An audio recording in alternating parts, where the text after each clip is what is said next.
In this video, we are going to talk about 10 pretty easy evidence-based things you can do to massively increase the odds of success in your leadership position. Call them hacks, call them habit, but they don't take all of your time, and you can apply them pretty much as soon as you are finished watching this video. All right, so let's start. Slow start, smart start. With point number 1 here, I want to show you this video clip from Senge. And here he's talking about understanding the system before making any big changes.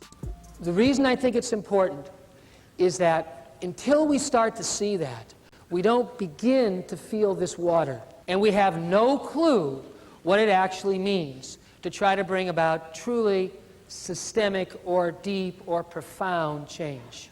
All of our efforts are on the surface until we see how deeply these assumptions penetrate. But you might be thinking this seems not practical because my manager hired me to fix things that aren't working.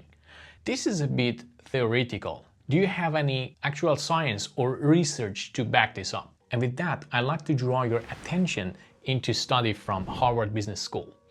Over more than a decade, they observed 100+ companies trying to reinvent themselves. While the exact impact isn't easy to measure, this factor consistently showed up as one of the top reasons for success or failure. I don't know about you, but if I could increase the trust and eventually motivation of my team by just not bringing any big changes, I'd probably do that because it doesn't take me any time or energy by not doing something. If you are not still convinced, let me give you another example. Imagine you're out shopping for a pair of shoes and randomly someone comes up and starts telling you which one to buy. You'd probably think, who the heck do you think you are to tell me what to buy? Same principle. You don't know them, so you don't trust them, but it would be different if they introduced themselves first. 2. Know the arena.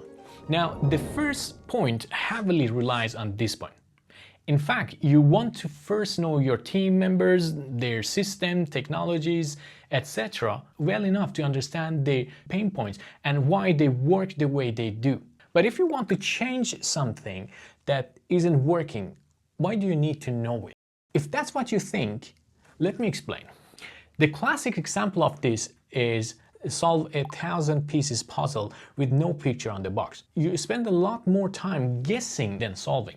That's what it is like to lead a team without knowing the systems they use. You might sometimes be lucky and guess correctly, but you can't and shouldn't be sure about your guesses. And so strategy number 2 for drastically increasing your success in your position is to actually look at those systems, members, etc. and take notes. Mistake number 1 that people make is that they don't fully understand their environment before starting leading people. But you are not going to make that mistakes because you're watching this video. Mistake number 2, after they learn about the systems, the team and everything else, they don't ask the teams about their actual outputs. And mistake number 3 is that for so many of us, we take notes and set goals at the start of the year, at the start of a new position, and then we never look at them ever again. The idea behind the strategy number 2 is to harness our awareness. I personally have one-on-one chats with each team member. Observe team dynamics in meeting or daily work. Review any existing team goals, projects, and challenges. In the future, when you take a look at those notes, you can remember, oh, I did intend to facilitate that process, or I did intend to bring up that thing. It's just so easy to forget these things. All right, let's move on to strategy number 3. Several studies have looked into how being friends with your team as a manager can affect things like trust, engagement, and fairness. What they found is that while positive relationships do help, trying to be everyone's friend can have negative impacts. You are the pilot, not the passenger. In my case, for example, in the first week with the new team, I focused on being kind and approachable. But I also remind myself that my role is to lead, not to be liked or to collect Instagram followers. 70% of people who took part in a survey by people-to-people recruitment agency said they prefer not to be friends with their managers. The reason is that it can lead to unfair treatment. In other words, favoritism. When that happens, people might start to feel that you are giving special treatment to one or a few of team members. What I've seen is that managers who hired a friend or became friends with their employees, they have trouble giving feedback or letting them go if they underperform. And that is why becoming too close to your employee can reduce your influence and be seen by others as an unfair manager. All right, let's move to another simple but powerful strategy. Courage is a leadership skill. Whether you want it or not, you will end up in the first 2-3 months having some feedback to give, and maybe you have a tough conversation with someone. And there are all sorts of different ways for how to deal with these conversations. You can use AIR, which is my personal favorite mini framework before any tough conversation, which stands for anticipate, identify, reframe. So first, anticipate the moment. Don't avoid it. Play through in your mind.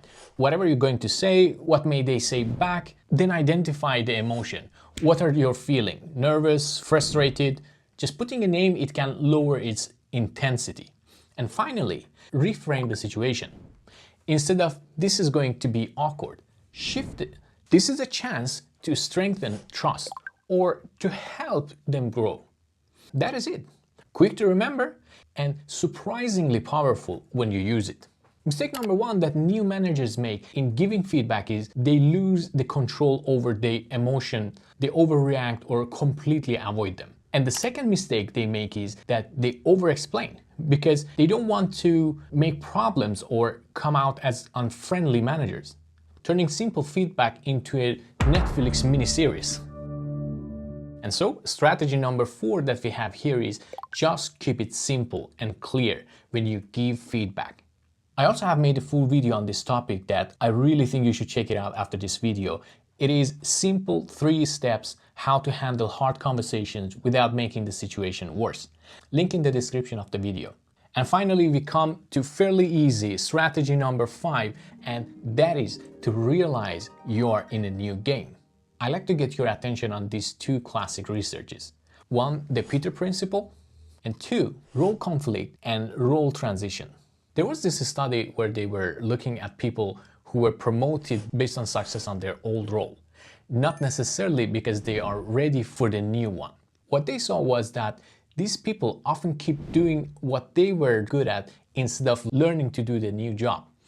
And the other study where they looked at people when they moved into a new role, especially one with different focus, like software engineering and coding to leading. People can experience role conflict, doing both jobs at once.